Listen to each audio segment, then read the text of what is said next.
Testing, testing. Hello, can you hear me? Hello. Mic set up now. Hello. Hi, Gargato. Hi, Michael. Hi, Justin.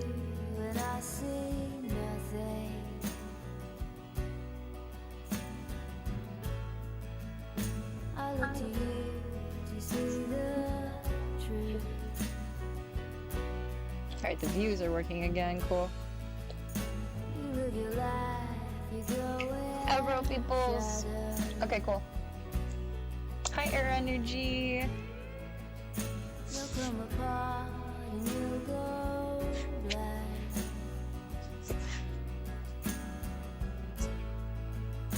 Cool, cool.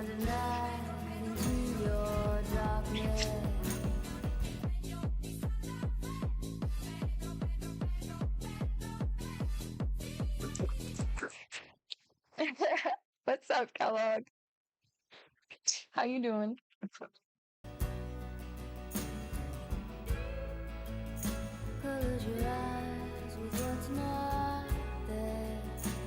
Glad to hear.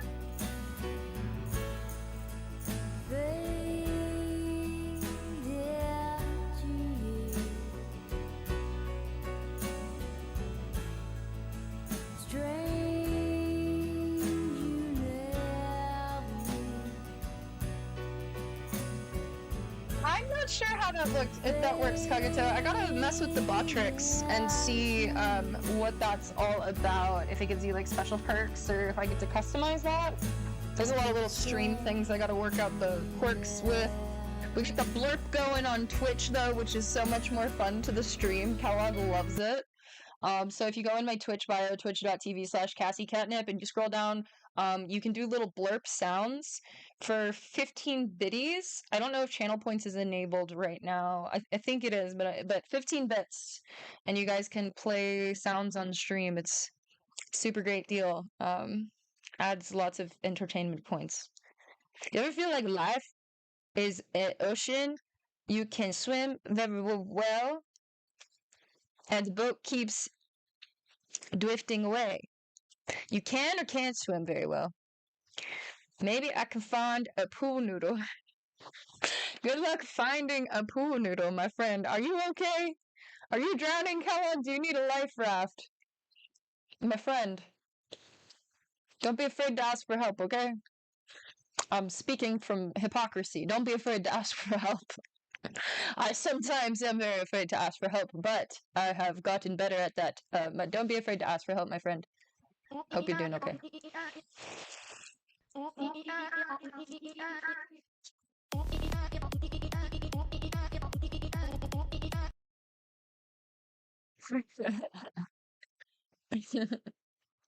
Just don't drink through the pool noodles. Why not? Is it because of the microplastics? What's up, Candace? How you doing today? You need healing. Casting healing spell.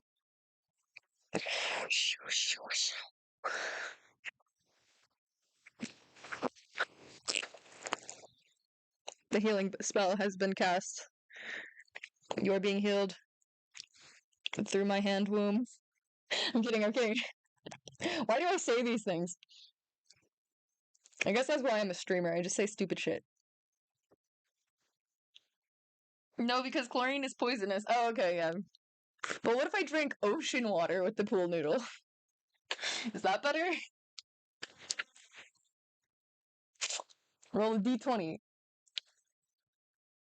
I kind of feel like a holy diver right now. Like I am just diving to the bottom of philosophy and having to be pulled back out over and over again. I'm okay. I'm intentionally doing this for training purposes. I feel that.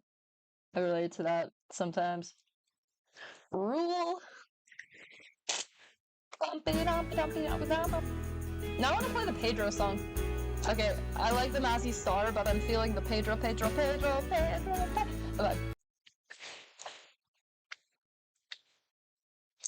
Have I ever even listened to this song all the way through?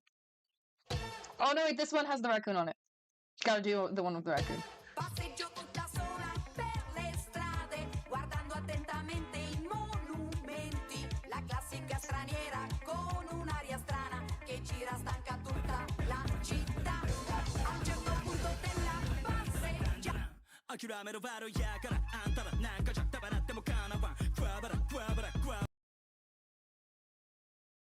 That's it, man? That's all the don they give you?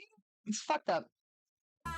Mi chiama da una parte un ragazzino, sembrava a prima vista tanto per benino, si offre a far da guida per la città. Pedro, Pedro, Pedro, Pedro, Pedro, praticamente il meglio di Santa Fe. Pedro, Pedro, Pedro, Pedro, Pedro, fidati di me. Pedro, Pedro, Pedro, Pedro, Pedro, praticamente il meglio di Santa Fe. Pedro, Pedro, Pedro, Pedro, Pedro, fidati di me. Altro che ragazzino, che per benino sapeva molte cose più di me. Mi ha portato tante volte a vedere le stelle, ma non ho visto niente di Santa I think it's a cam effect they got going on somehow. Pedro, Pedro, Pedro, praticamente il meglio di Santa Oh, I appreciate you so much, Candace. Good luck with what you're working on.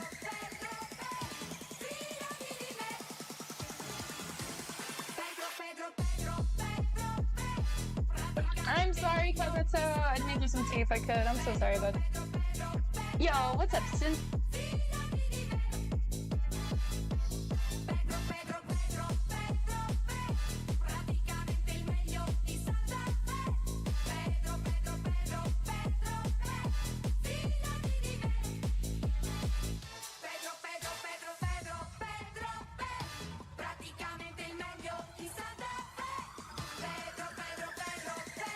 Alright guys, we're gonna smoke a bowl because it's Friday night. I haven't smoked weed all day long.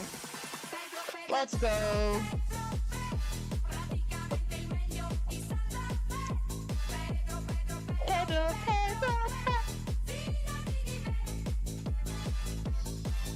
Are you flirting with stream elements right now?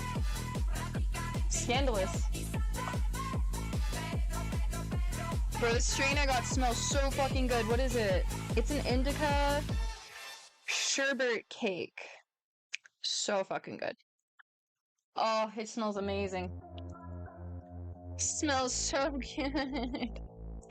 Sometimes weed smells so good, I almost want to cry. Because it's just like that good of a smell.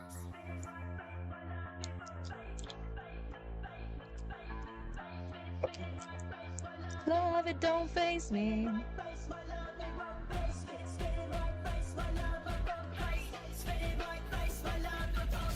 My leg is an Adam Sandler. Mine's like some kind of comedic tragedy. Sometimes a romance. Sometimes a documentary. Most of the time, slapstick horror movie. Or a Jim Carrey movie. Dude, I was like peeking your YouTube channel for a second. You give me a little bit of Jim Carrey vibes. A little bit. So I can see that. No, fucking food, sorry. What's up, Peter? How's it going? Bro, I have so many male viewers. What's up? Sausage fest in here. Love you guys. No shame, no shame.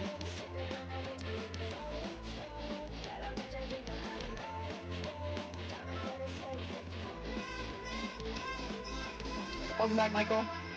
I was just saying, are you in Streamlabs flirting right now? Like, hold. Alright, cheers, boys.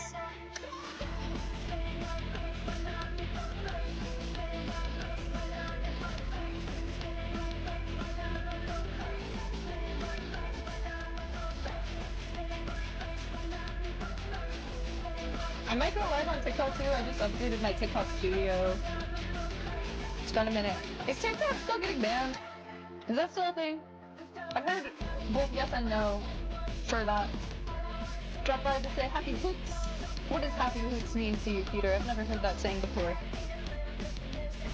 Yeah, you can hit it, Sam. You can hit it.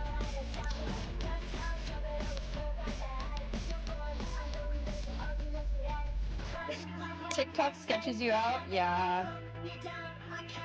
I see what you mean.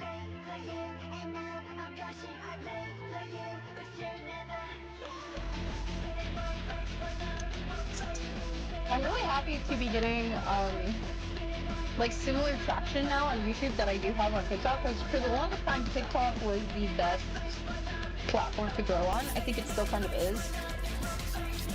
But I've been diversifying and putting a lot of my TikTok content here on YouTube, so...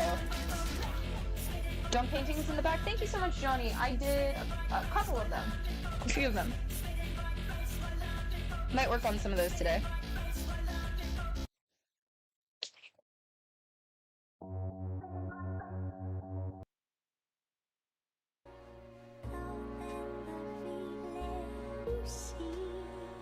The marijuana, I mean, yeah, you got it, so you got it.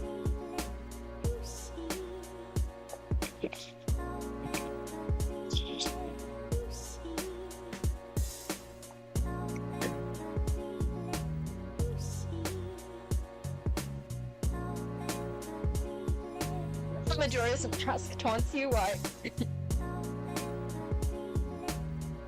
What's up, Dylan Jordan? Bonnaroo, Alice Hatter has good art.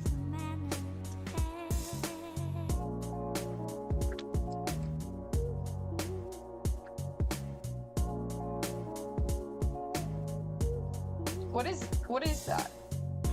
Bonnaroo, Alice Hatter has good art. What does that mean? 3 days. 3 days! How many times, the first time you played Kagata, did it take you to get through the 3 days? I had my brother do that part. It was like, this shit's too hard. I think I was a very small child when I first played Majora's Mask. I was like, I can't do this shit. I'm used to my, like, Bratz games and all that nonsense. Pokemon, like I would have like Hey You Pikachu and like stuff like that. That was like my gamer skill level, like around that time. So Majora's Mask, just like, if you're not like a skilled gamer, you're just like a casual like kid, like casually playing video games, I feel like Majora's Mask like whooped your ass. Life wants us all dead, but it's a gift. Life is a gift. I think life also wants us to live, but unfortunately death is inevitable. You cleared it first try, getting 100% took forever. Grinding Tears of the Kingdom right now? Nice. I have not played that one yet. I don't think we've ever streamed a Zelda game on my channel, which is a shame. We should do that. We should do that sometime. So I played it a lot as a kid, that's why I'm so fucking weird and brainwashed me in Majora's Mask. Dude, Majora's Mask was such a good one though. Like the aesthetic, like the eeriness, like it really sucked you in.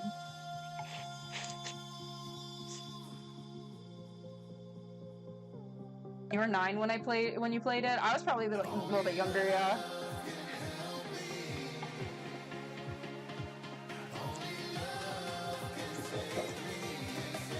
So wait, is Alice Hatter the name of an artist who was at Bonnaroo, Dylan? Stream some Zelda with Link cosplay. Oh, I could. I have cosplayed like a gender bent like Lady Link kind of thing. I don't know if I ever posted stuff from that. Maybe I should do that. I should check out what I got going with that. But yeah, I did also order a Zelda cosplay. It's just at my other place right now, at my family's place. So yeah, I'll probably do Zelda, Link cosplay, and stream some Zelda at some point.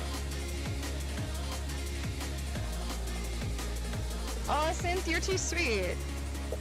I'm super stoked that you guys are stoked to see me, because I'm stoked to see you. Oh my gosh, you guys are great. I love you guys. Okay, cheers. Cheers. Fuck yeah, here's to a good night. I'm not gonna be on, like, too late tonight, hopefully. I didn't get, like, a ton of sleep. I had to work early today, so we're probably not gonna be on too late, but I do plan on doing some art, some more organizing. We might watch some videos. If I'm feeling frisky, maybe we might play some League of Legends. Maybe. We'll see. No worries, Johnny Jabran. I'm trying to do like most of my streams like keep the VODs up so people who can't make it to the live can watch the VOD, as well as like doing some more highlights. The last like video game highlight video that I did was I think my Lethal Company one, and I paid an editor to do that, and it got some like really funny content. So if we can fundraise a little bit and I get my bills paid, maybe I can pay an editor to get some more like funny content out there. Lethal Company was hilarious. We gotta play that again. I have another streamer friend of mine. You guys might know her, Runzi. She tweeted that she wants to play Lethal Company, so maybe I could get Runzi and maybe some other streamers, if not like some other viewers, subscribers, to hop in some Lethal Company games. Would be really fun. Do you like working second shift? Nice. I like working early shift, but I have a hard time like getting a good sleeping schedule for it and getting myself out of bed sometimes. But I do love like getting off of work and then I have like a whole day still.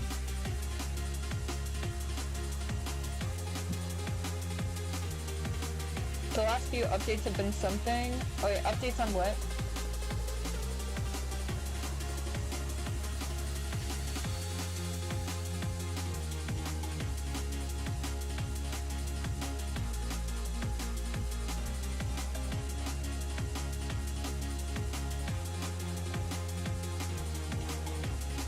There's a concept called geomancy in philosophy that the Freemasons are known for using using geometric patterns and layouts in arts, architecture, and positive propaganda, where the Pythagorean symbolism is integrated into the work.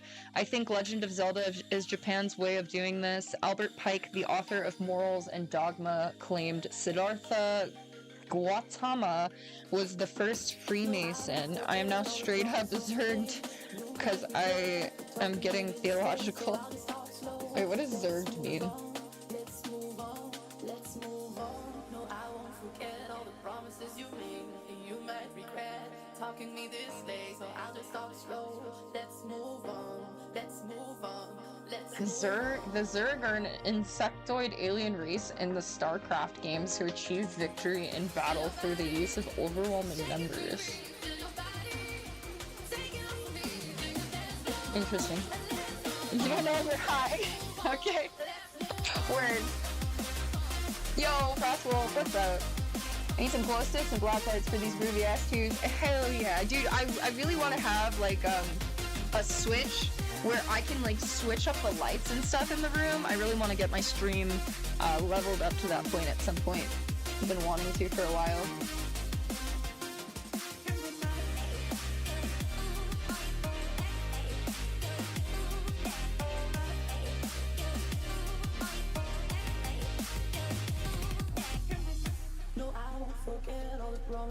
Alright. You made the word up. Cool. I like that. I like making words up. You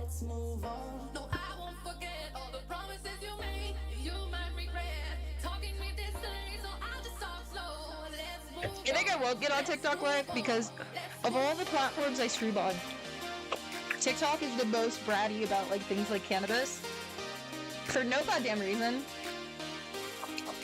Like, I've seen some horrendous shit on TikTok, but if you smoke a bong on TikTok, they will fucking permaban you.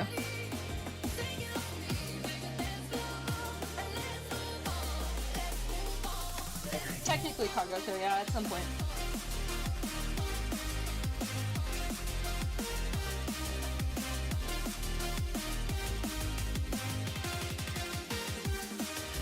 Say what?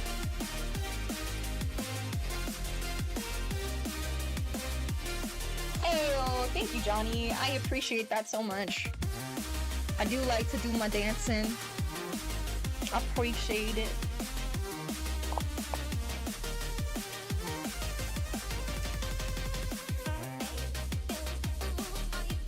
Are you autistic, Michael? What you just said sounds like I relate to it a lot, and I feel like autistic in that sense. Like, I feel like I am an alien sent here to understand how human beings operate. Okay. I think maybe we're all just aliens, though. Oh, thank you, Sin. I appreciate you guys too. Let's see. Is the new Phil out? Should we catch up on the Philip the Franco? Should we get Phil in? Did he release his video today? Speaking of neurodivergence, Paris Hilton released a song called ADHD. I haven't listened to Paris Hilton music in forever. Is he not doing a show today? Phil! No! I don't see nothing. I've been forsaken by my internet dad. My internet dad has left me. There's no Friday video. How could he? Okay, Kagato, enjoy your rest. You loved Bonnaroo? I've never been to Bonnaroo. Don't worry, Mike, we're all autistic sometimes. It's all good. This is an autism-friendly chat. No! My father! Well.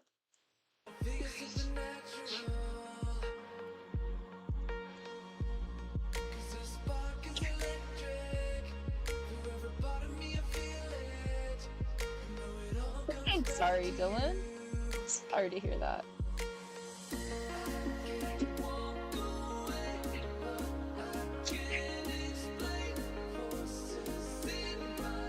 There's like a thing about like autistic women not getting diagnosed as much as men. Also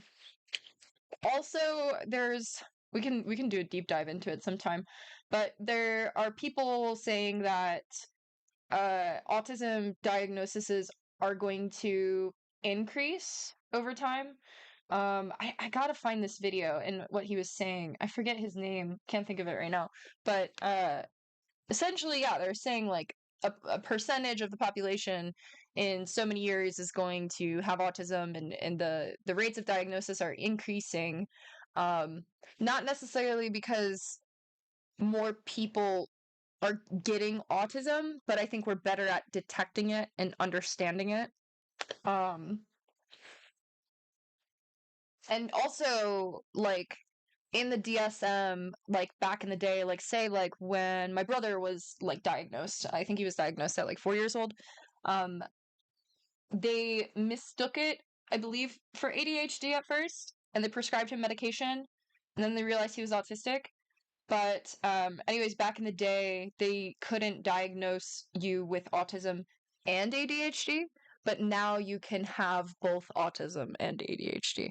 Um, Diagnoses are weird. Things are like currently in a state of transition and always changing. So yeah. Just overall though, understanding it and learning more about it is so much better than where we were, because when I was in school, maybe it's still like this in schools, which it should change, bullying sucks, but it was like if you're autistic, you're treated like, oh, you're like stupid, like you're slow or whatever, which is just not the case at all. Maybe it can appear as that, but like it's just so complex. But I'm glad that people are finding out more about it now. Bum, bum, bum, bum, dum, bum. Okay, okay. You work there at Bonnaroo. Oh, that's cool. Bum, bum, na, na, na, na.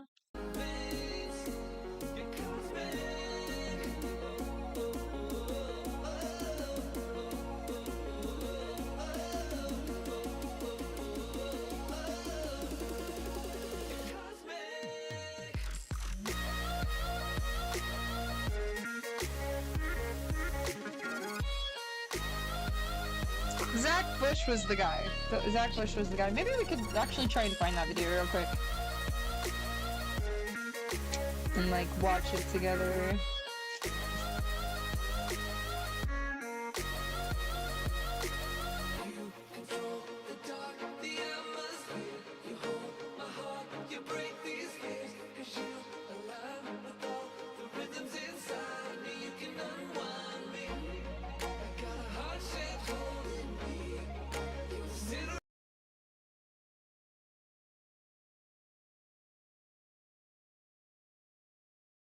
Okay, there was this guy, and then there was a couple other people.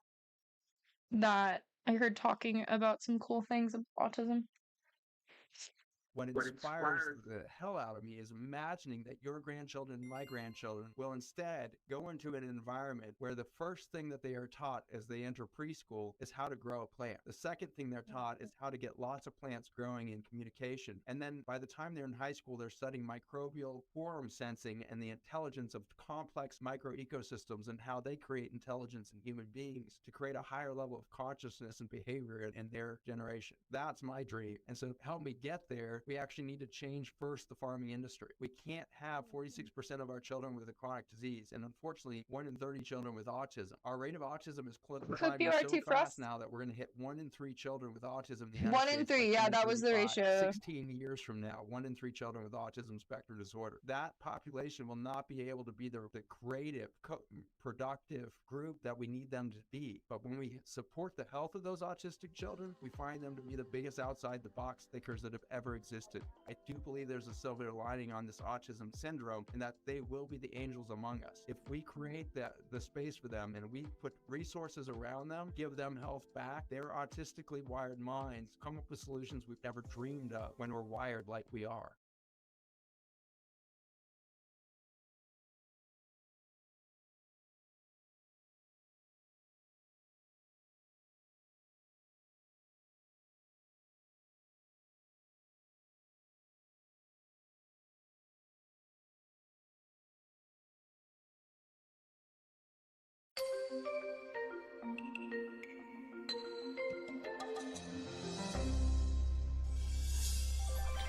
We've literally built an entire economy of not just the United States, but the entire Western civilization on healthcare.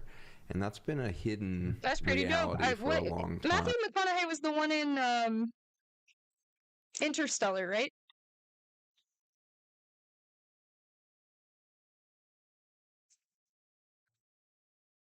Yeah, I like him. He's cool. But for thousands of years, the real control of populations has been around their food. And we find ourselves in that same, if not amped up version now that we have 7 billion souls on the planet. That becomes very, very big business when you start to be able to control food. And we see that the ultimate political control is around the food chain and whether it delivers health or not. I've basically found myself in a massively reductionist state of my understanding of the world around us when I had really spent 20 years of my life studying medicine, which was the opposite, where every year and minute you study in that environment, they try to convince you it's more and more complicated, that there's 1,000 different diseases, that there's 10,000 different drugs to treat those diseases. But in reality, what started to deconstruct that world was the realization that the cancer I was studying under the microscope when I was devising chemotherapy happened to be really the exact same process as an ulcer in the ankle of a diabetic patient. Again, sound totally disparate, but the end, totally reductionist viewpoint is it's only one thing, which is chronic inflammation. Inflammation is actually a normal biologic response to an injury. If we have a chronic inflammatory epidemic in the world, which is a better definition than lots of diseases, then we must be overwhelming the immune system of all of the public for some reason at the same time. Sometime between 1982 and 2000, we did something to the environment to totally decimate the protection system of our immune systems. And the big tip-off to me in this process, here I am in the labs developing chemotherapy and is so buried down the rabbit hole of the pharmaceutical model. But there was a big tip-off starting to happen in the late 1990s and early 2000s that we were seeing diseases in what seemed like completely different organ systems in the population go epidemic simultaneously. Examples of this was certainly autism that you mentioned earlier. We had 1 in 5,000 children with autism in 1975. Today we have, just 3 weeks ago, released the most recent data, 1 in 36 children with an autism spectrum disorder. And the big argument for a long time was, well, maybe we're just diagnosing and recognizing autism better, which is kind of laughable if you've ever sat with an autistic child. Okay, maybe he feels the opposite. Maybe that was someone else can't make eye contact, hits his head on the wall for a few hours a day to try to console his terror. We didn't miss that in 1975. This is not a diagnostic dilemma. But then to further emphasize that, the fastest acceleration in that growth pattern of this epidemic has happened between 2012 and today, where we're seeing a doubling time every 2 to 3 years in that autism rate. At the current rate, we'll see 1 in 3 children with autism in 2035. And then in 1996, we saw this sudden rise in the Alzheimer's dementia in women. Interestingly, the Alzheimer's rates has not changed in males since that time. They want to be edgy but at the so same bad. time, 1996, we see this uptick and consistent linear growth parallel to that Alzheimer's track in women with Parkinson's in males. And so we have, species-specific, gender-specific, organ-specific diseases in the brain and peripheral cancers, all of which took off at the same time in the mid-1990s. Autoimmune disease, unbelievable epidemic starting in the late 1990s. And so this was like the cracks that were starting to form in my worldview, that maybe there weren't 1,000 different diseases because they all started going epidemic at once, which really begged the question, is there a root cause of the root cause of the root cause of all disease? In the same way that we've misunderstood the gut and what gut health means, we misunderstood soil for the longest time. And in the early 1900s, really the late 1880s, we started to change the way we farmed. Simple things happened, like we went to steel grinding for wheat instead of stone grinding it, which meant we could get more of the fiber out of it, which means we created a higher gluten and a higher refined carbohydrate load in our flours and in our wheat system and everything else. So that's one example of a shift. But the main thing that happened is we started to disrespect the importance of crop rotation and soil rest, cover cropping, etc. This led to a massive death of the topsoil, which led to the Dust Bowl that ran through the 1920s and 30s. And it's fascinating that here we are only 80 years out from this event where our ancestors, 2 generations, 3 generations, were literally starving to death. We had soup lines that went for days, across the entire Midwest, and houses were literally being buried in dust and dead soil that had died.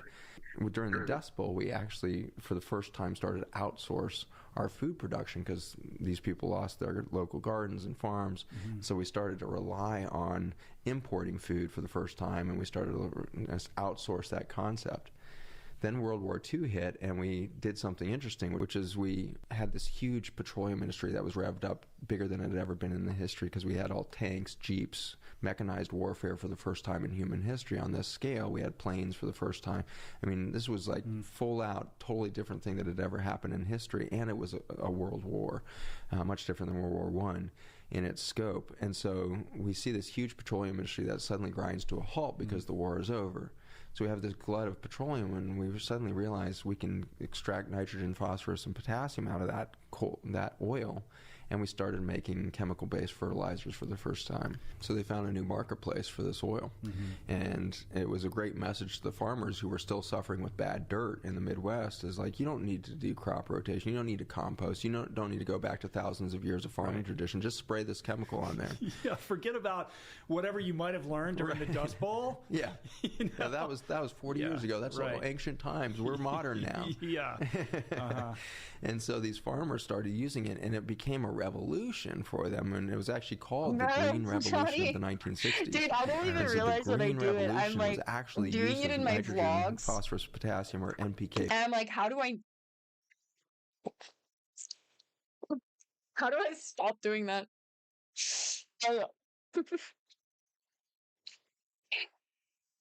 Ketamine therapy is going to be a necessity in the future. Yeah, I was talking with, I think ketamine can be very useful. I was talking with a therapist about it actually at my work, and like, useful as a tool, but I think the dependency on ketamine, people should be very cautious about, because we are seeing like addictions with ketamine, and like overdoses even. So it's ketamine is something to be careful with, but I think it's a really valuable tool.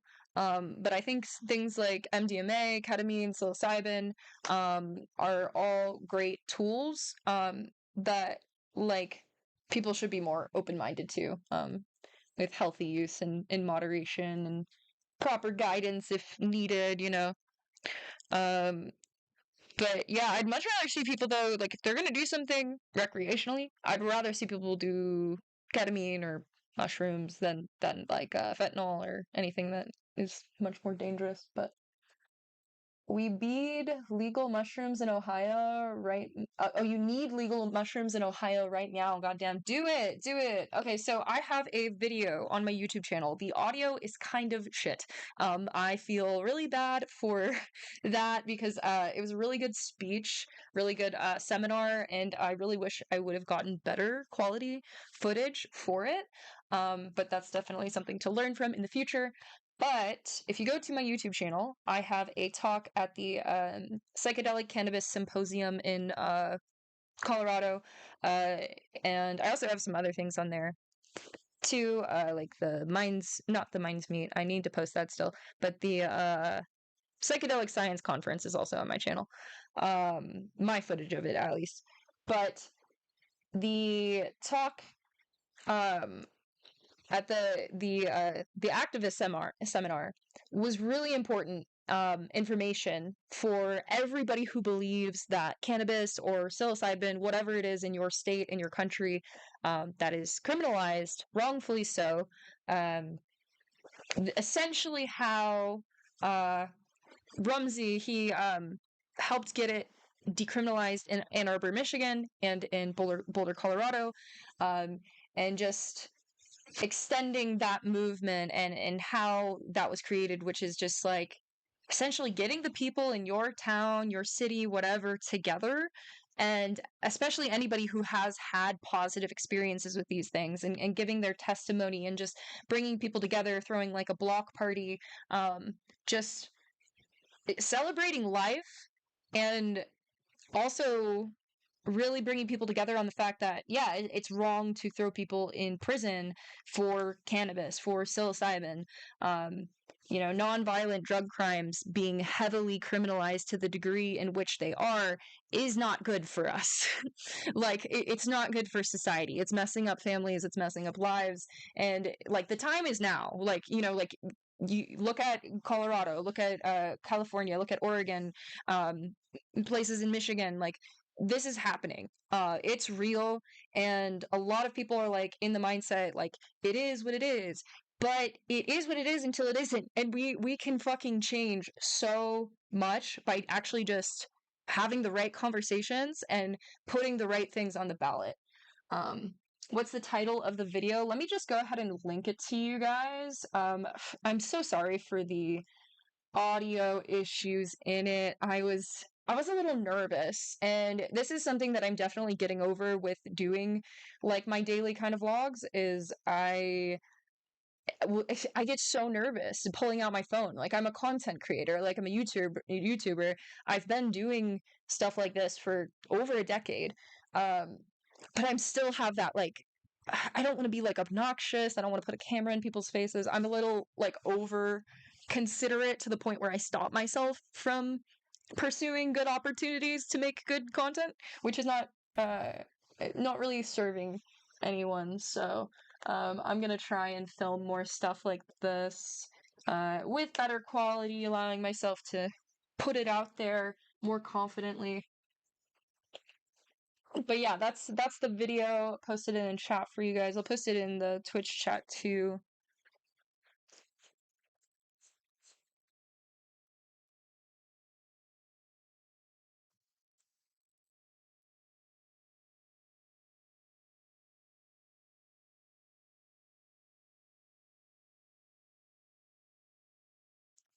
Good luck with it, Michael. Be safe, be careful, take good care of yourself. You the woman. Thank you.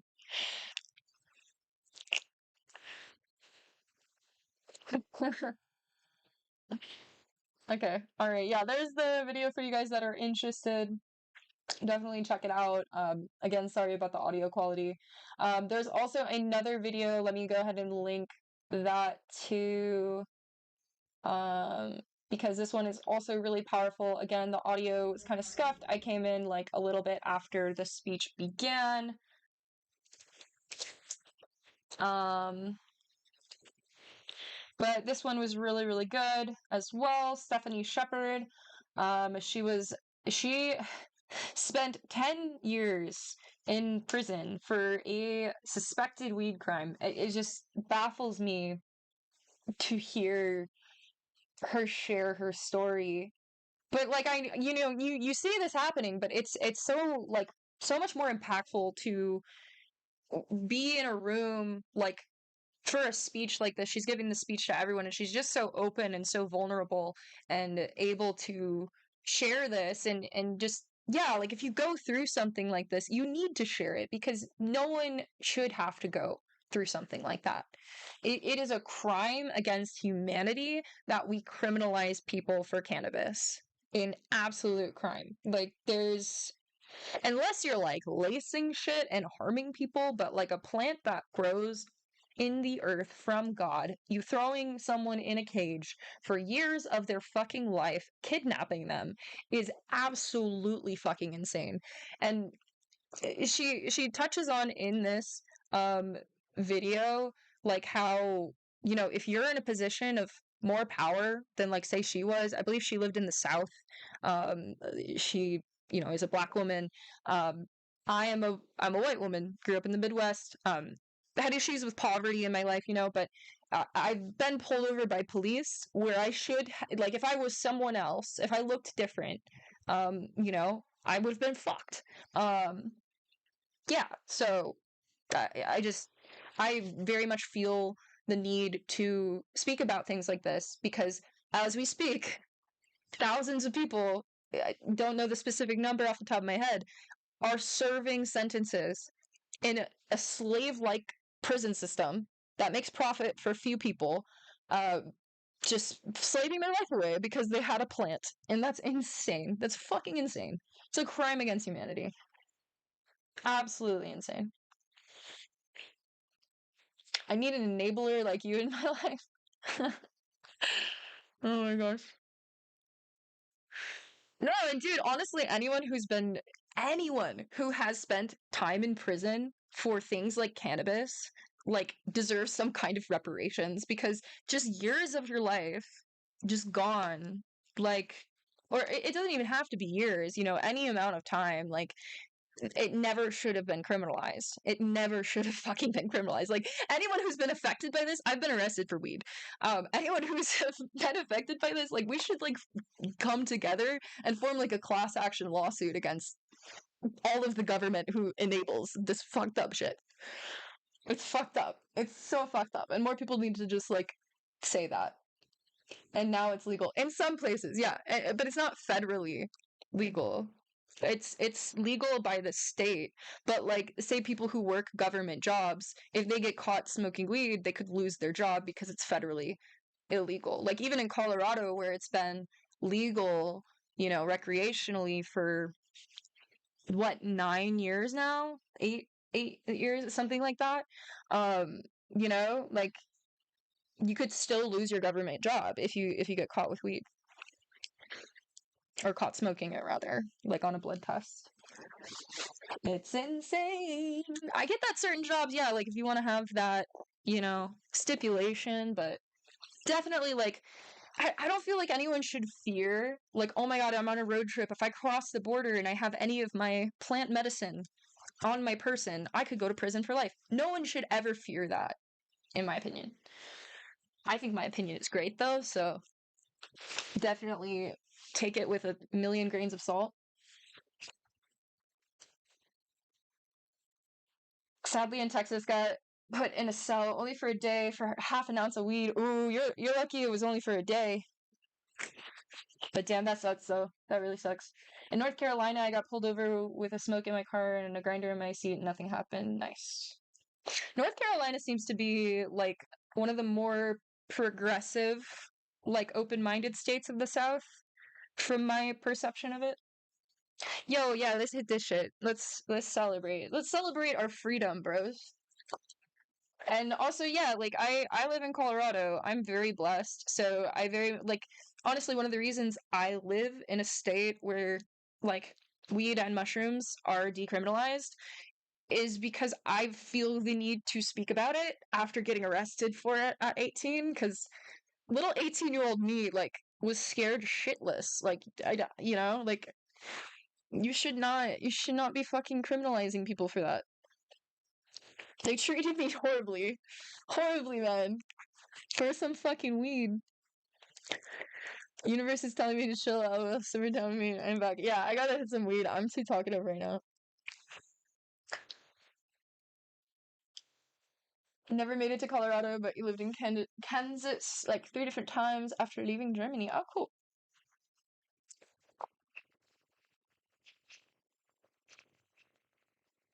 Colorado's beautiful. I would definitely check it out while you are alive on this earth. It's beautiful here. I love my job because so many people from all over the world come in. It's really cool to meet them. Because it's like a unique place. It's not just like another like cookie cutter kind of place. I love coffee shops. Okay, we're gonna watch this video again. And the NPK fertilizer did turn plants green because nitrogen and phosphorus do that. But what was lacking in those plants for the first... I will vlog more of Colorado for you guys. I'll go on some adventures and I'll take you guys with me. I would love to see Norway though. I have some Norwegian heritage. First time in history was the nutrients and the medicine that should always have been in that food. And so the plants became weak. Just like a human being who lacks nutrients, their immune system goes down. And when a plant's immune system goes down, it becomes prone to viruses, pests, and it can't excrete the stuff from the root system that would keep weeds at bay. And so now the plants are getting, attacked from the outside, if you will, and the chemicals industry says, no problem. Here's a new chemical weed killer, here's a pesticide. And so the farmers got themselves locked into this codependent relationship with chemical fertilizers, then chemical drugs for the plants to keep them alive despite a failing biology underneath the surface there. Right. Akin to taking a drug to deal with the symptoms of some ailment that you have that creates a whole battery of side effects that then require you to take another drug to deal with those. It's just an environmental version of that. It's exactly the same thing. And in fact, the drugs have been the same in a lot of ways. The main drug is antibiotics. Western medicine really got its first foothold with penicillin, our first antibiotic, and that happened to be in the 1940s with World War II. I don't know if I've ever heard anyone speaking Italian, and so we like developed in person at least, maybe in movies sometimes. The antibiotics that would kill the bacteria in our body with the antibiotics that would kill the soil. And I say antibiotic because these chemicals that we were using as pesticides are largely antibiotic rather than what you would think of maybe a weed killer or something. And the most famous of these, of course, has become Roundup, the most single successful chemical warfare that's ever been sold on the planet. We currently... So there's this bakery in Boulder that their wheat, they don't use... Like, it's sourced from farms that don't use Roundup. So I got some freebies from this bakery. I forget what it's called. I'll go there sometime and I'll shout it out. But they don't use Roundup, so their gluten is actually like much easier on people's stomach than like normal gluten. And apparently like gluten in other countries like Italy, doesn't actually fuck with your stomach as bad because in other countries they don't fucking like spray shit on the food like America. like in America we're like fucking pumping shit with like hormones and like all kinds of shit to just like dyes and everything.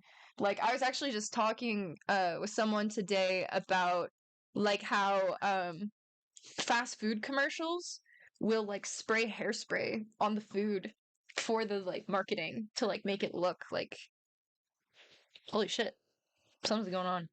You guys hear the sirens? Yo, tell Charmander to quit eyeballing me. He's spooking me out, man. Charmander, man. It's not polite to stare. Chill, my dude. I told him for you. I told him. Alright. I've never left the country, though. I'm so excited for when I finally get to. Bromine is also a danger in wheat production because it lowers your iodine levels, and bromine can't be processed by your body, but it competes with iodine and is denser, so it wins.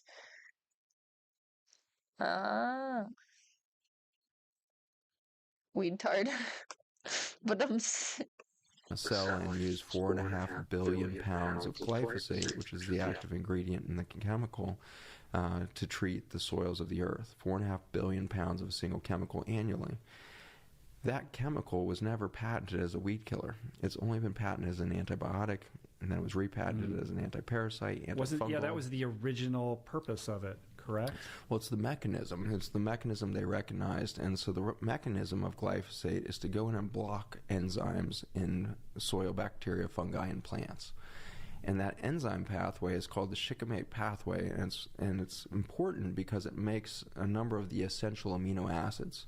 Our bodies are composed of over 200,000 proteins, but we only have 20,000 genes. We have this pathetically dumb genome in the sense that a flea has 30,000 genes. So you're two-thirds as complicated as a flea at the gene level, which I find reassuring. If I can't find my keys or I'm having a bad day, I'm like, hey, I'm two-thirds as complicated as a flea. What are my real expectations here? But the reality is we're very simple at the genetic level, and yet we make over 200,000 proteins from a bunch of amino acids. There's 26 amino acids that will build those 200,000 proteins. Those 26 amino acids are just like the 26 letters of the English alphabet in the sense that the vast majority of those are useful but not critical. But the vowels, these 8 vowels in our language, if you subtract one of those vowels, you can affect hundreds of thousands of words. The vowels in the amino acid vocabulary here are the essential amino acids. It's very interesting, Michael. If you start to tweak any of Mm-hmm. those 9, you're going to start to lose tens of thousands of protein structures in their functionality and in their unique form. And so those essential amino acids, not only are they important like the vowels, they also can't be made by the human body. So those 9 have to come from your food chain somewhere. And it turns out that they are only made by the bacteria, the fungi, and the plants. You don't have a shikimate pathway in your human cells. And so these essential amino acids are blocked through the shikimate pathway by Roundup. And so imagine treating a food chain with a chemical that blocks the ability of these plants to make the building blocks for a healthy human body. Mm-hmm. Forget about a human. It's a dog, a cat, any mammal, any complex multicellular biology is going to depend on these essential amino acids. And we literally, in the last 15 years, subtracted out the ability to build the body because we changed the 26 letters. And so the current statistics is that less than 0.1% of the Roundup used on the planet actually hits a weed. The other 99.99% gets into the soil and into the water system and washes off. And so we are now seeing the runoff from these farms and in the water table itself. So we have fossil aquifers in the United States here that run from Canada all the way down to, historically, Mexico, that is now dried up. We've turned... You actually just remind me, I don't have a drink. I need to go get one. Texas into desert over just the last 20 years from sucking water out of the ground. Mm-hmm. That fossil aquifer is now contaminated with Roundup that's filtered down into this ancient freshwater source for us. And then in the same moment, you've got the Mississippi River, which collects over 80% of all of the Roundup in the country. And then it's evaporating the whole time, so it's going into the air that you breathe, and then it goes into the clouds, and then it rains down on us. The Mississippi is so fucking polluted. Like, when I was growing up in school, I'm from Minnesota, which is like the source of the Mississippi River, up in Lake Itasca, I think. But we did like a study in school about the water contamination and like the chart for which rivers were the most contaminated out of all of the rivers in Minnesota. The Mississippi was number 1. Like especially like around Minneapolis, like they found bodies, like they found like all types of like nasty fucking shit in there. The water quality in the Mississippi is horrible. And that's like up in Minnesota. I feel like, yeah, the river flows down out into like the Gulf or whatever, right? So it's not picking up the pollution from like the states along at the bottom, like, you know, like there's a problem. There's a problem. We gotta fix it. Yeah, I heard about the chemical spill in Ohio. That shit was fucking mad insane. That was whack. You're in Ohio, right, Johnny? How are you guys doing over there? Do you know people personally affected? Are you personally affected? Could use a real drink. What kind of drink, Ryan? If you could have any drink in the entire universe right now, what kind of drink would it be?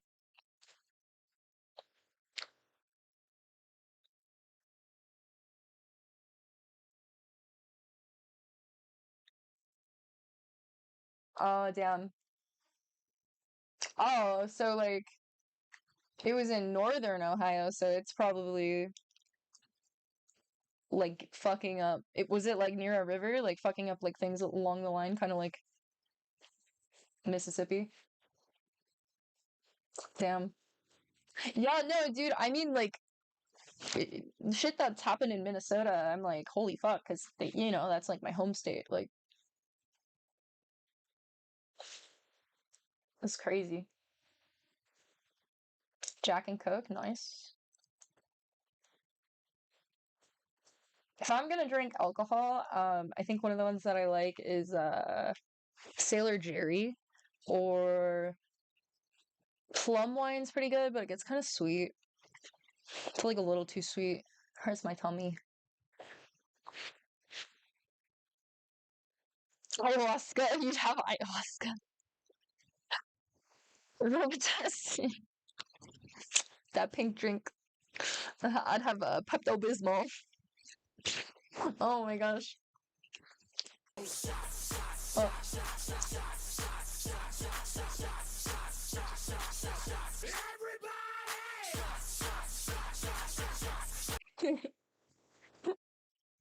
Oh my gosh, thanks, Kellogg.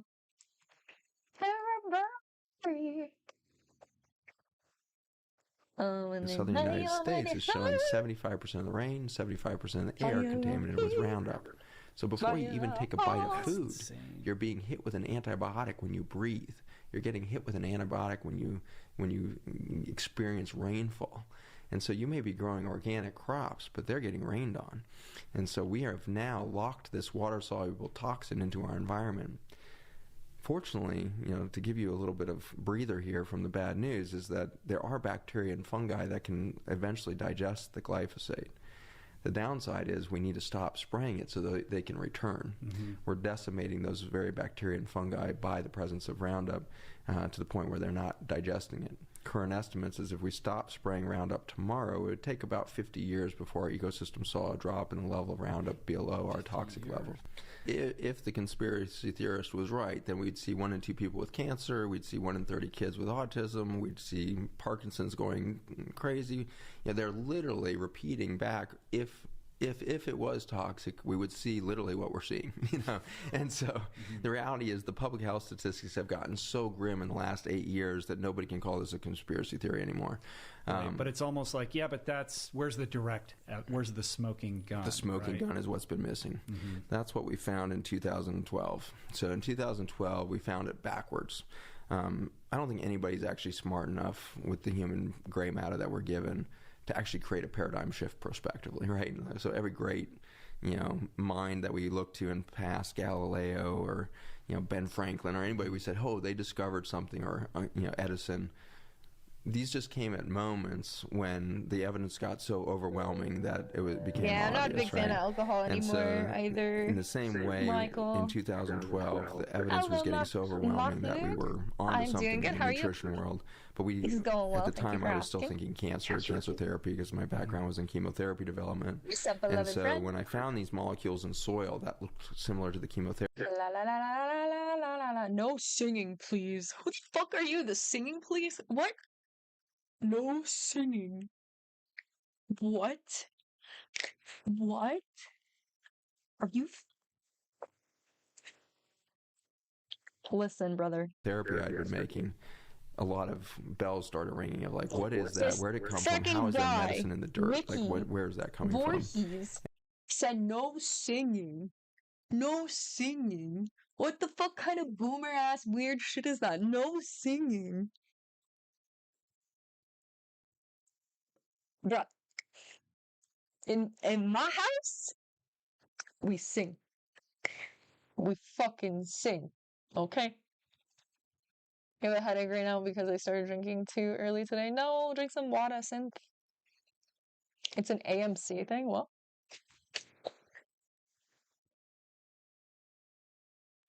He's an idiot and he smells of elderberries.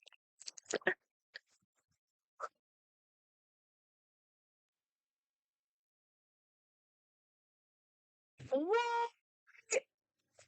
They did what? My hearing aids can't take your pitch.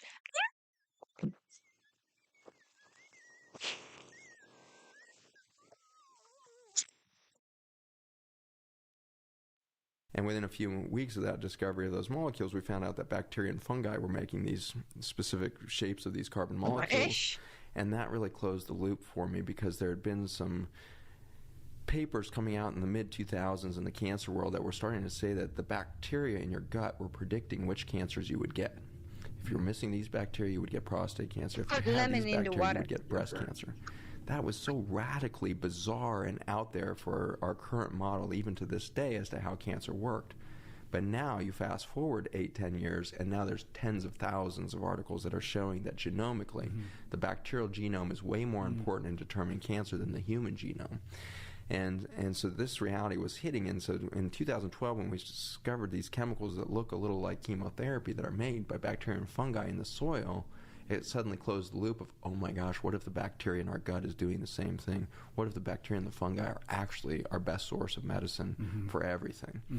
And so that's the direction we were going. But as soon as we put this into petri dishes with cancer cells and beyond, we suddenly realized, no, there's something way deeper happening with this information stream coming out of bacteria and fungi.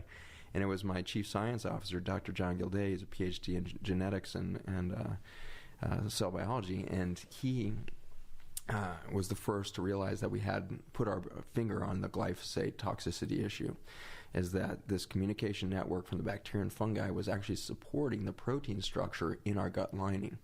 And so it turns out that the gut is held together, these trillions of cells that make up that cellophane layer, by tight junctions. These are Velcro-like proteins that hold one microscopic cell to the next to create this coherent carpet. And he had recognized before this, and a number of other labs had started to publish, that glyphosate seemed to increase the permeability of this membrane. And nobody was really sure why yet. But we suddenly realized that if this bacterial communication network was in there, we couldn't injure the membrane. It became bulletproof to the glyphosate injury. And so in that journey, we started to really study glyphosate and its relationship to the human cells, because like you said, Monsanto's been swearing up and down that there is no harm to the human body, because the shikimate pathway only exists in bacteria and fungi.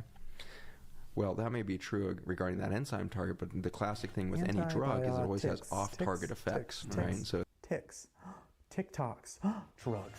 People on TikTok are on drugs. Drugs. What's the story behind the throat tat?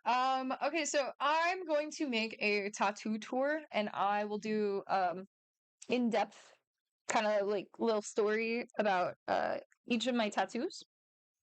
But it essentially is a piece of flash art that the lovely tattoo artist who did it had up for sale on her page. And I have always really loved butterflies, and so I was really drawn to the beautiful butterfly and the cool patterning. I've always wanted kind of like geometric tattoos. And yeah, so I think originally it was going to be like an arm or a leg piece or something like that. But I had a friend staying with me, and they have a super gorgeous neck tattoo. My friend Link. So I was like, what if I got a neck tattoo? I really like this tattoo. And so the symbol means, I looked it up before I got the tattoo. I didn't know what it meant before I saw the flash art, but I had seen the symbol before.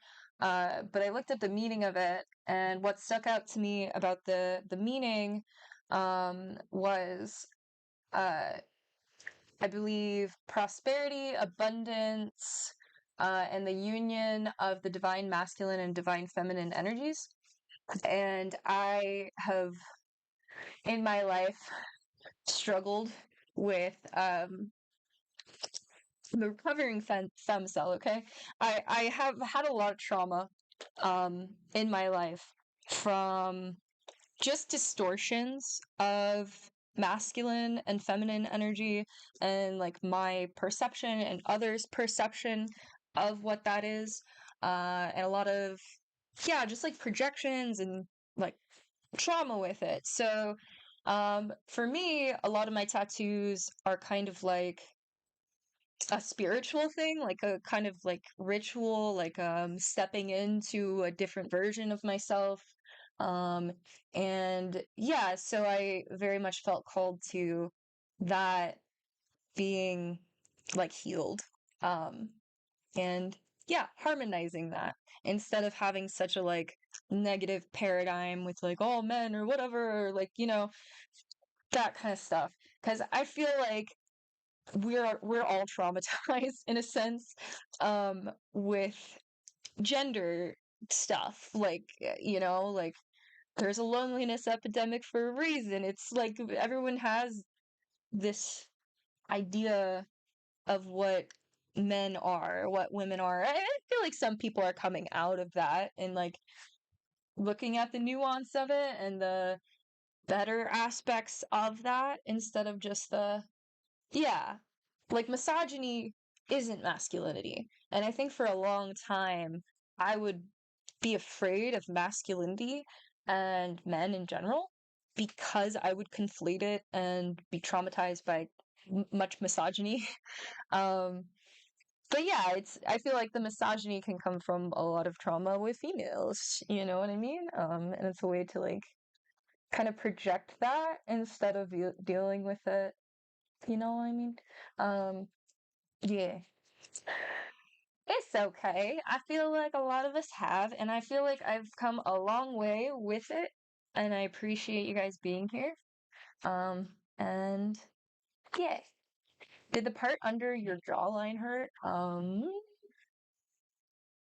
Yeah. The most painful part I would say was like the chest or the collarbone. Um, but the most precarious part was like the jugular. I was like, oh god, oh god.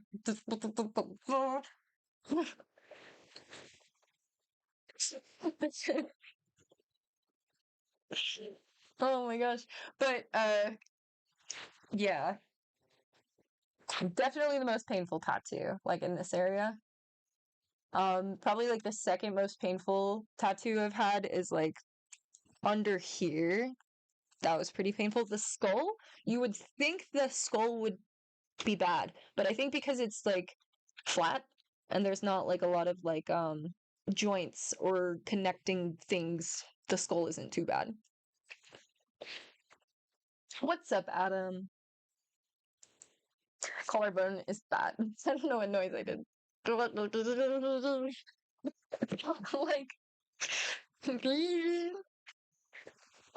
bro, I've had too much caffeine today. I had a matcha and I had a latte, and I have not had like a full meal. I just had a little bit of a smoothie, so I'm like squirrel energy right now. I should probably eat something. I have a skull tattoo, yeah, so I shaved my head. I should post a little video of that, about that. But yeah, I have a head tattoo. You can't really see it right now. Here, you know what? You know what? Okay, Manic Pixie Dream Girl special. Let's shave my head.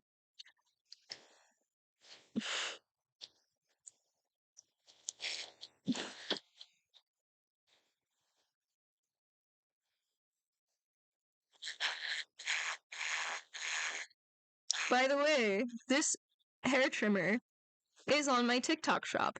If you would like one of your own, it is a great hair trimmer. Please check out my TikTok shop in my showcase and get one for yourself. And I get a commission when you buy one, and that would help a lot.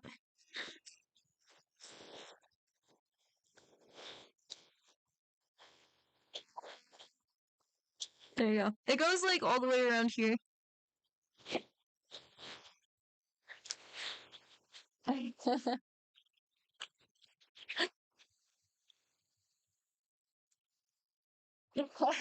Head shaving ASMR.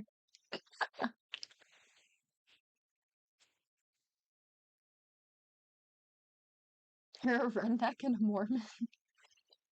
God damn, that's quite the combo.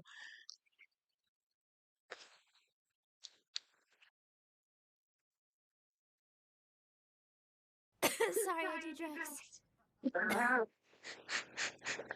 Fuck you.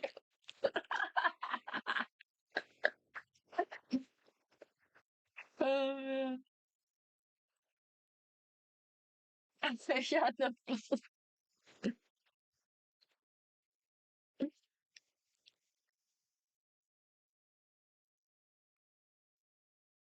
So new viewers have found out I'm insane. Welcome. Welcome to the club. Okay, back to the video. In other news,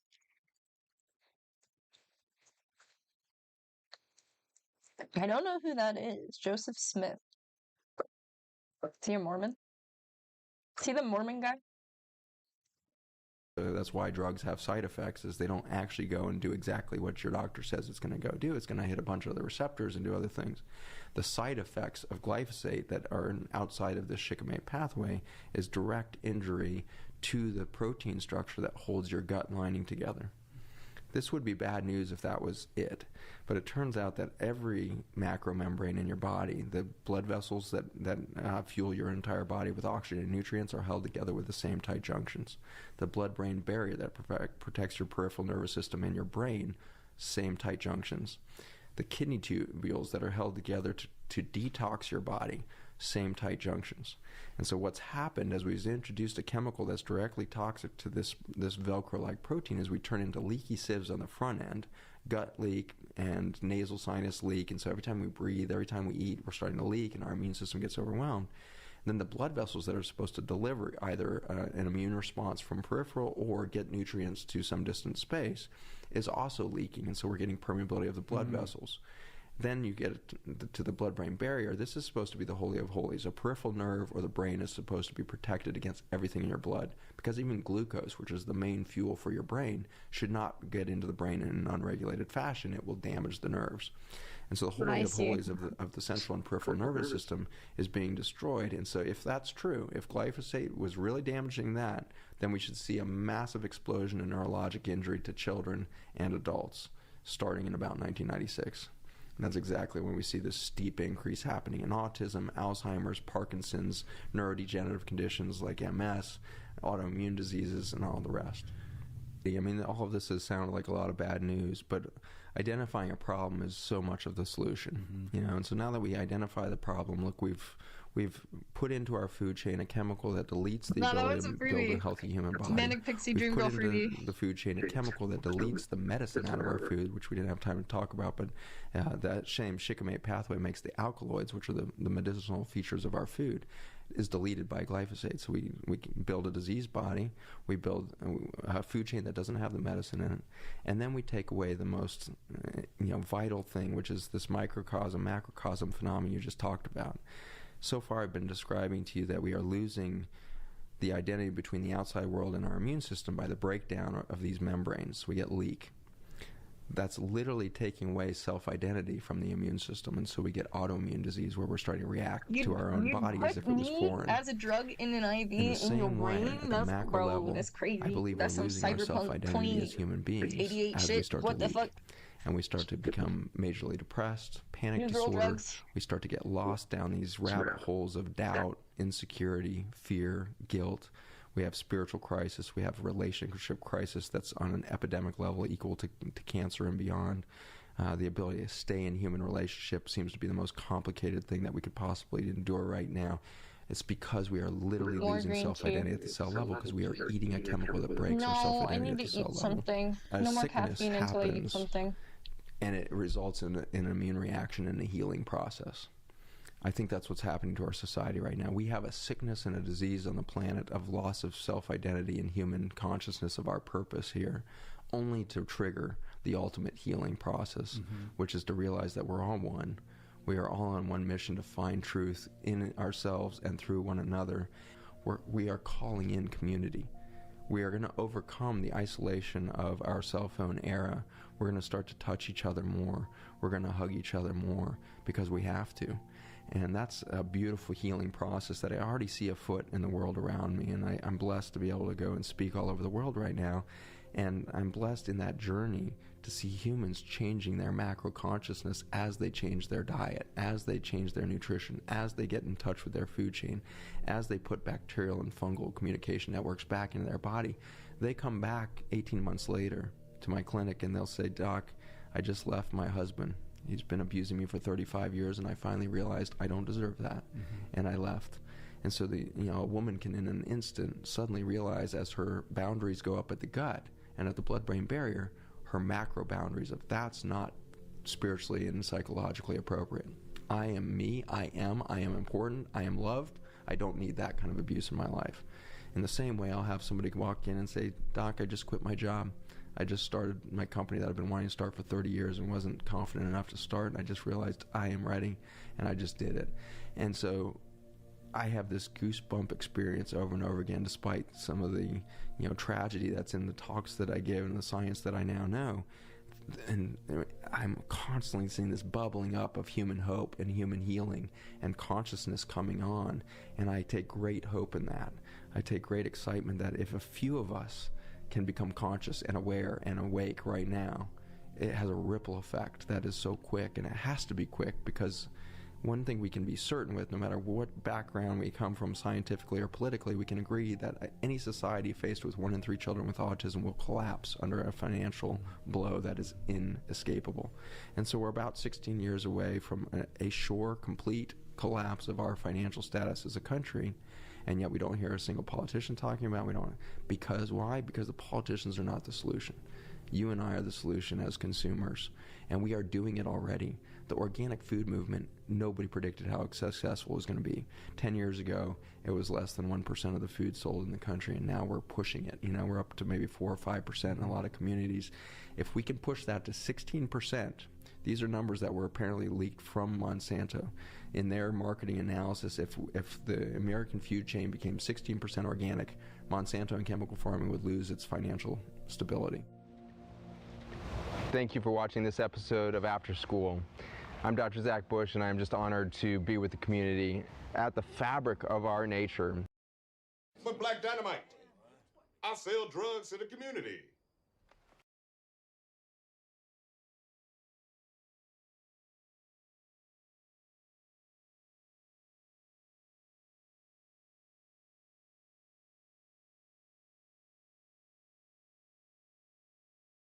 No, that's all good. I play League of Legends for 10 hours at a time to chill out.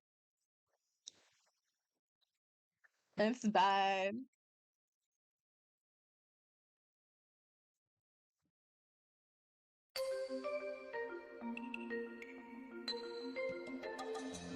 I do look Norwegian. Maybe that's why Pinky likes me so much. The phenomenon that I you see have with a Norwegian friend. His name is Pinky Pirate in chat. He's always like, "Thank you for being my friend." It's because he knows I'm Norwegian. I'm as far as I know, Norwegian, Irish, Scottish, Polish, German. I think that's it. I'm a European mutt. No, there's some French in there too. Lots of Irish. I only really get like freckles if I'm in the sun though, too much. I guess I kind of have some, but I'm a cave dweller, so I don't get much sunlight as much as I wish I did. I want to go on a vacation to the beach though, so bad. I have family in California, so I might justify a trip down there at some point. I gotta save money though. I'm Swedish, Norwegian, Scottish, German, and probably Italian or something. Cool. I think I'm a little bit Italian too. energy production, just as an aside here, is that it's helpful to understand when you say energy, you're literally talking about solar power, right? You're talking about this power of the sun itself. And the way in which this is done is so extraordinary on this planet, in that when the sun emits light energy, this electromagnetic field, it's a nuclear reaction on the surface of the sun that's happening, and it's putting out this huge electromagnetic field, and there is no thermal consequence to it in space. And so you have a temperature of minus 260 degrees, and you're whatever, you're near absolute zero, maybe it's minus 240, whatever it is. And so you at this freezing state, just seconds off of the surface of the sun. Whoa, that's something I've never heard before. So the sun's not that hot. The sun isn't hot because it has nothing to heat up, right? That's I guess exactly right. So it's interfacing with a vacuum. The sun doesn't have a pocket of air around it to heat. I can't wait to just drop that on someone. It's hot as the sun in here. And I'll be like, oh yeah? Minus 2. You're fucking cold as shit, huh? Yeah. And they'll be like, what? And I'm like, let me drop some science. Thanks to Dr. Bush. The coldest stuff on Earth, right? And so you have a massive electromagnetic field being produced by this radiation event, this nuclear event on the surface of the sun, and it pulses this electromagnetic energy through the universe. And then it suddenly hits the surface of Earth's atmosphere, and we get something we call heat. So we get a thermal reaction. There's a literal translation happening. Okay, so I'm kind of a pacifist. I'm not into like fighting like that. You got me all wrong, bro. I'd rather like smoke weed on the beach than fight someone any day. You're half Scottish, nice.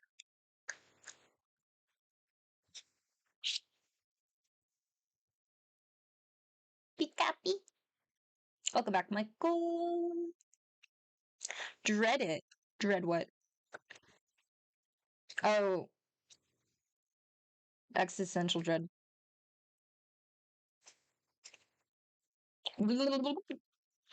Ads.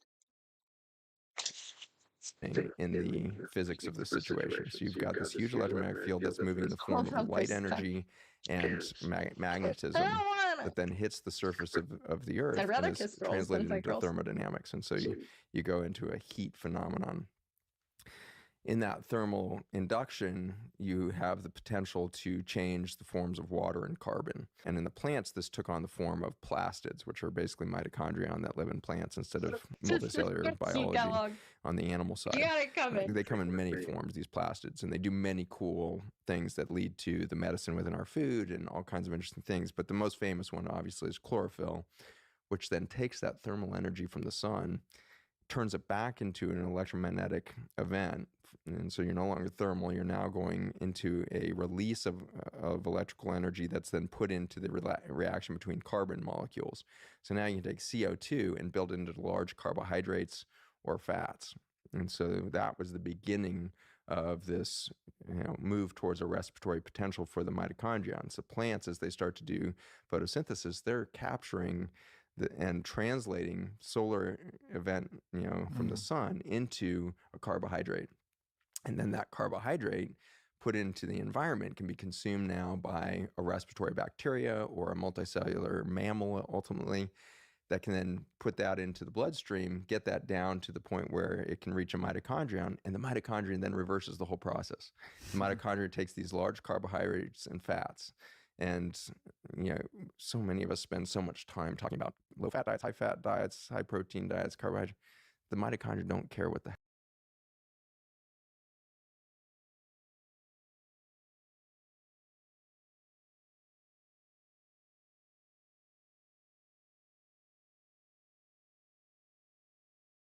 It is such a joy to be in the presence of those that have started to create a lifestyle that reintegrates them into their nature. In the day-to-day of breathing their biome, eating nutrient-dense and nutrient varieties from gardens that they've grown or gardens and farms that they're intimately involved with. These people have a spark in the eye, a flare to their step, a joy and a curiosity that is not seen in the general public today. I want us to come back to this understanding that what you're seeing in somebody who's that vibrant person enjoying a lifestyle that's invigorating them is the literal emergence of light in their life. I can't say it enough and with enough awe that the food that you consume is the result of an alchemy between the sun, the moon, the stars, and the soil systems and their microbes below your feet. There's alchemy between that light energy of the sky, solar systems, galaxies, and beyond, and its interface with the creative capacity of the microbiome, the fungi, the mycelium, ultimately the mycorrhizae, and the root systems of plants, and those trunks that would deliver their foliage into the sunlight. The extraordinary populations of chlorophyll that populate those green leaves that will then take that sun energy and turn them into carbon batteries in the form of carbohydrates, fatty acids, and the like. It is an extraordinarily beautiful journey from sunshine to tomato, from sunshine to pepper, from sun and moonlight into cilantro, garlic, ginger, onions. It is a fragrant experience to be in the alchemy of these elements around us. And for all of that storage of opportunity and potential that we see within that vast array of food, herbs, and the like, you get to drink 2 cups of water and 2 cups of within tea. us, the gardeners within us, the bacteria and fungi within our entire gut system that deliver that then into our bloodstream.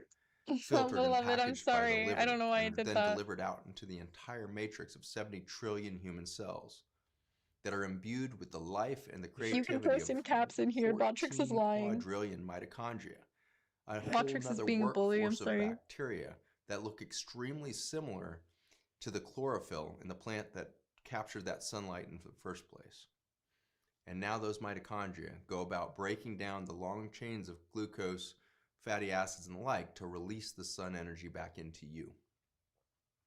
So what creates beauty when you look at a person, when you look at the skin of a human being, is not just a barrier or an epithelial covering to a human body of meat. You're looking at the interface with light. I know you have seen this at every age. You have certainly seen that elder at 95 walk into a room that's just got the sparkling eyes and the big radiant smile. And if she's anything like my great-grandmother who passed away at 101, 102 years old, she's telling dirty jokes all day long just to see if people will laugh. It's that joie de vivre. It's that exudation of light in everything they do, whether it be the laughter and the jokes, to the sparkle in the eye, to the warm touch of the hand on the face of a grandchild. At all ages, we can exude light energy as we start to find lifestyles that combine nature into the alchemy of human creation, human creative potential, ingenuity, curiosity. We are beings of the divine, and it glows through our skin. And so I want you to think about the gut-skin axis as your pathway to show those around you the beauty of the divine. Over these recent decades, I'm sure you've heard something about the gut-brain axis, but it's likely that you've never heard of the gut-skin axis. And it follows a lot of the same biology between those multiple systems. The gut we've talked about in length of being this giant ecosystem that thrives within the coral reef architecture of the stomach and the small intestine and ultimately this So I play glorious diversity ukulele, and but density I of don't have my ukulele. That is a broken guitar that I don't know how it ended up at my house. It just did. I could try and restring it at some point and learn. But I didn't even well.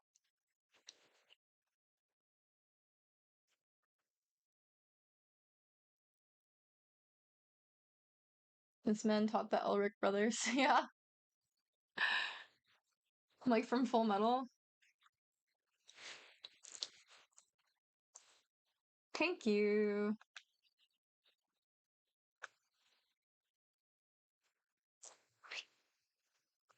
Within the cold. Okay, this video is kind of old, or not old, coral long. reef-like environments allow for this microbiology. There's this song I want to listen to. We'll come back to it.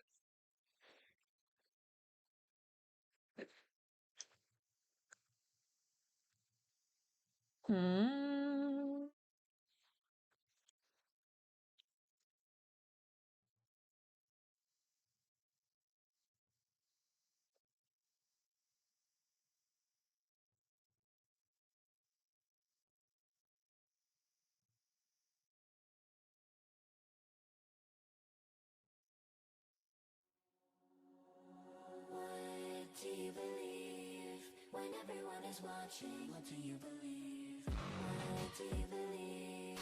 When nobody is watching, what do you believe? Keep telling yourself that you've been playing nice and go beg for forgiveness from Jesus the Christ.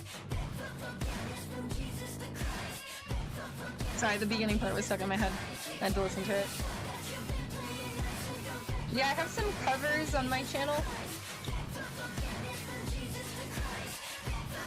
Who is Bene Gesserit?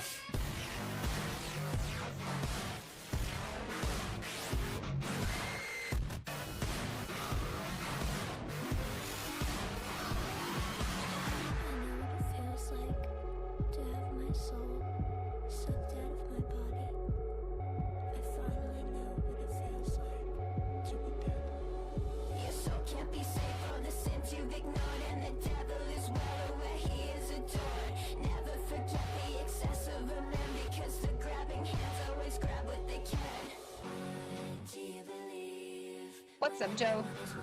Lower the sound, please.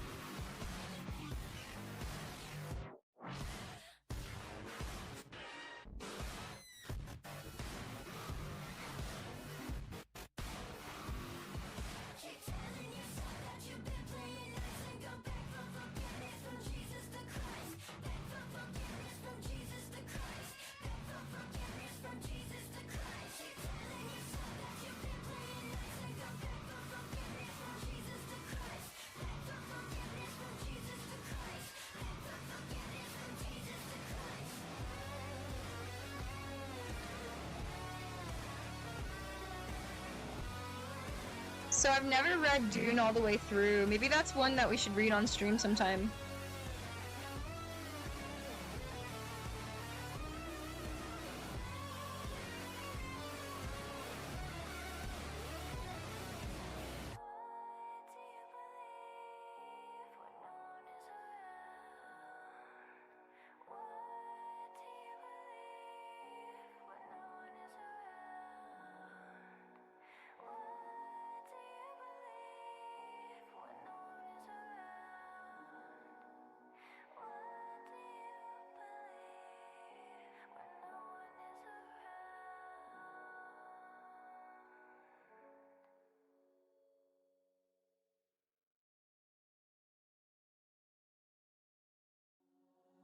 What do you believe? When everyone is watching, what do you believe?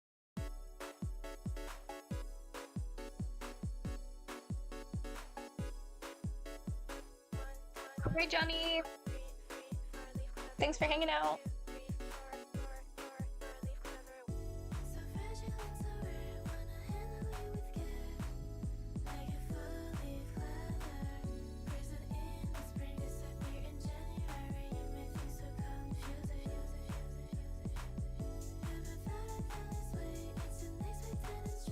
You take drugs, Danny? Every day. Good. So what's the problem?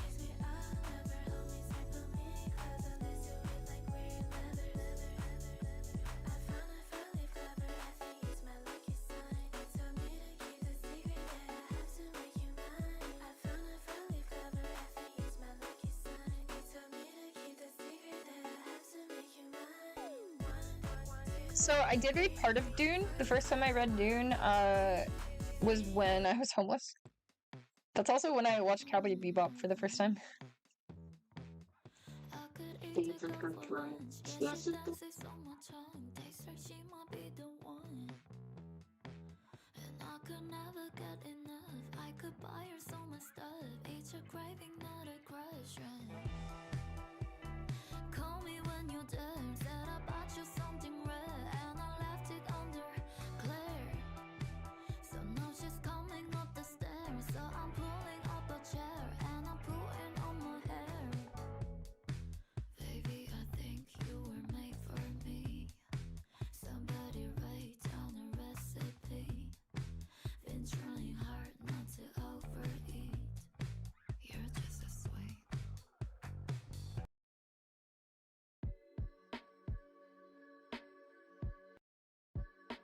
I'm going to single-handedly get this video to a million views. I swear to God. I love Cowboy Bebop. It's one of my favorite animes.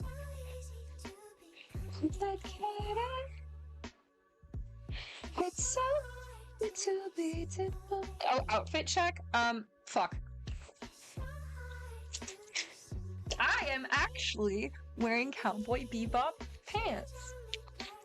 Haha. And then just like this black long sleeve top that fits me very well. It's a very nice material too.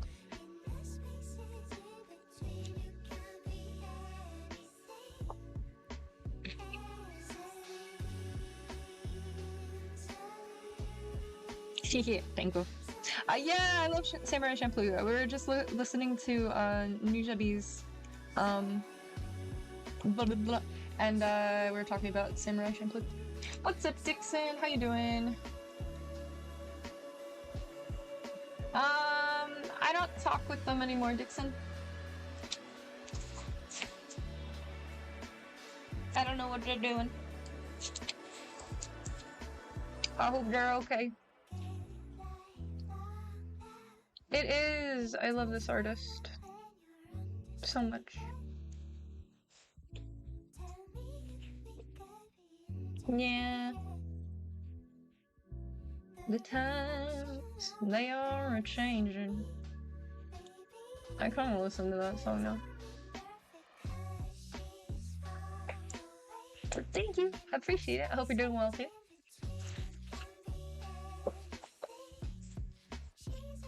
And I think she's far away.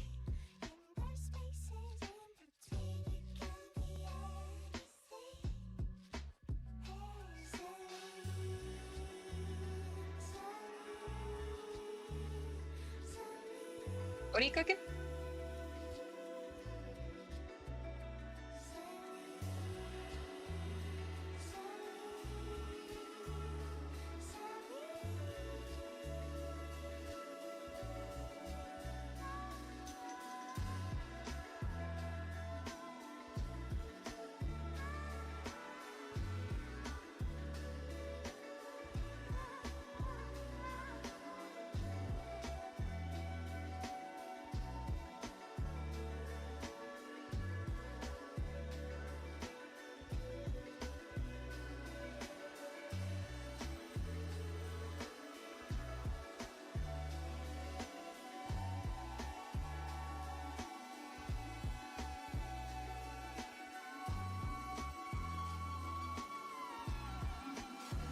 Have I heard of Army of Me? No.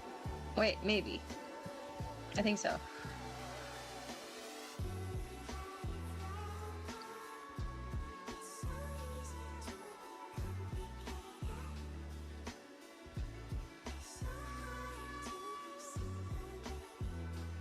I need more lip rings! I need to go jewelry shopping.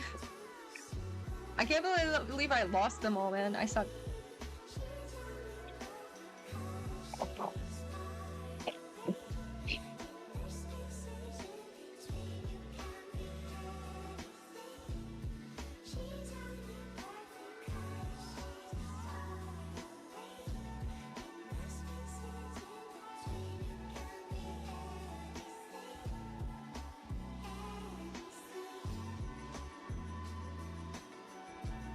No, I don't like cola. I've never liked cola. I like root beer.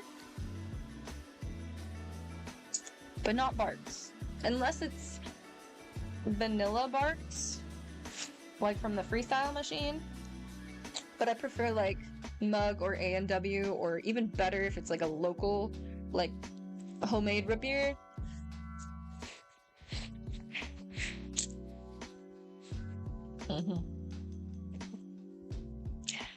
I'm doing some of it off stream, some of it on stream. I just like, I get so immersed in the chat when I'm on Twitch. So if you guys are chatting, I'm like, what are you saying? And then I'm just be yapping. If you've never had root beer, Get this man a root beer stat. What the fuck? How have you never had root beer? That's insane.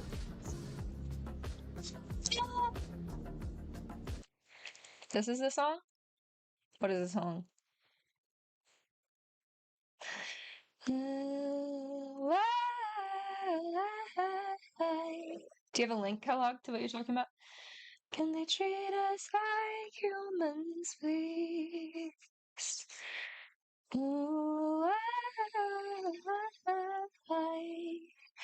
Can they treat us like humans, please?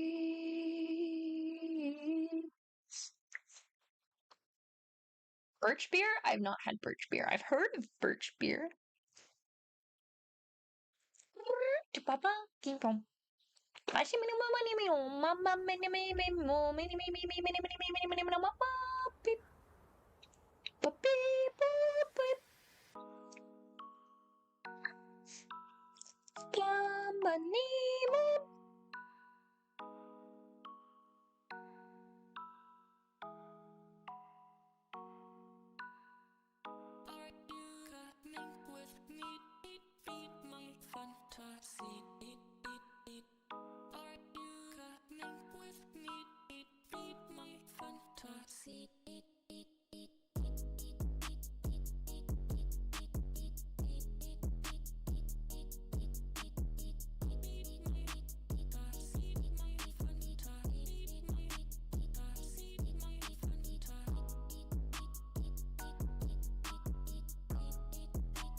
It's glitching? How is it glitching?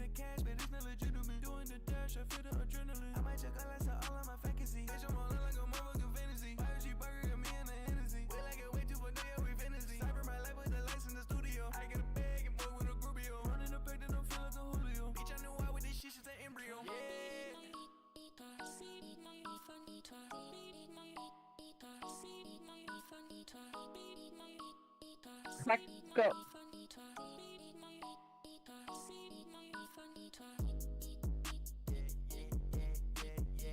Yeah, for some reason, I don't know if it's my laptop or the internet here, the stream, no matter what platform, just disconnects every now and then, or is buggy in some way. So, yeah, Twitch borked.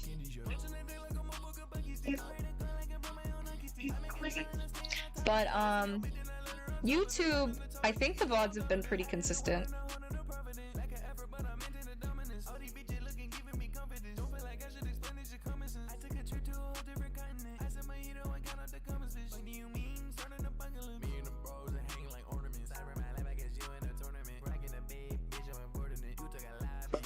Oh shit.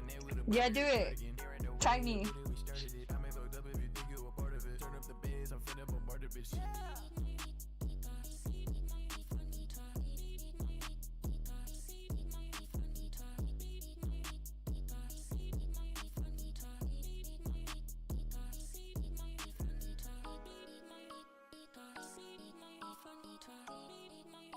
What happened to Twitch?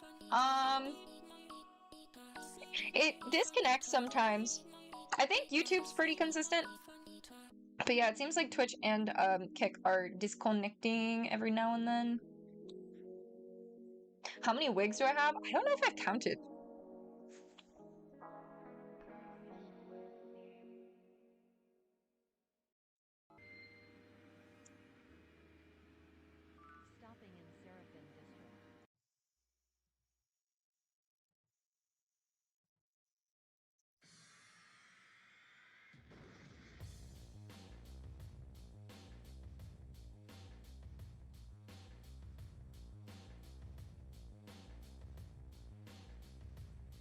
Twitch is still fun for the blurps, but yeah, I'm trying to grind the watch time on YouTube, so definitely watching on YouTube helps a lot.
Unfortunately, I think I need to restart my OBS. I will be right back, guys. The stream's gonna end for just a minute, so you'll have to go back to my page and join the new stream. I'll be back. Sorry, it's bugging. It won't even let me go back live on Twitch at all right now. So yeah, give me just like 5 minutes, hopefully. We'll replay the same song. Bjork, Army of Me. All right, I'll be right back, guys.